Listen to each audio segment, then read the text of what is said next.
सिंगै मुलुक यति बेला अस्वाभाविक छटपटीको भुमणीमा फसेको छ। देशको अस्मिता र अस्तित्व नै सङ्कटमा परेको महसुस हरेक देशभक्त नेपालीले गरिरहेका छन्। विगतमा अनेकौं नाममा आन्दोलन र सङ्घर्ष भए। सङ्घर्षको आडमा परिवर्तन पनि गरिए, तर सबै प्रकारका परिवर्तनहरूले नेपाल र नेपालीलाई के दियो भन्ने आत्मसमीक्षा गर्नुपर्ने समय अहिले आएको छ।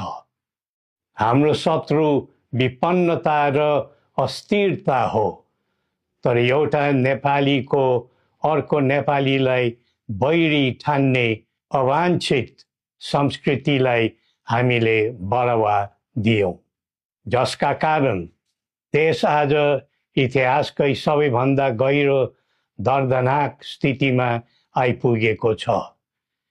त्यसैले कठिन परिस्थितिमा परेको आजको मुलुकमा परस्पर घृणा र द्वन्द्वको राजनीतिमा पूर्ण विराम लगाउँदै सद्भाव र एकताको राजनीतिक संस्कृतिको प्रवर्धन गरौँ। प्रजातन्त्रमा राज्य व्यवस्था र प्रक्रिया संवैधानिक मान्यता अनुरूप चल्नु उपयुक्त हो।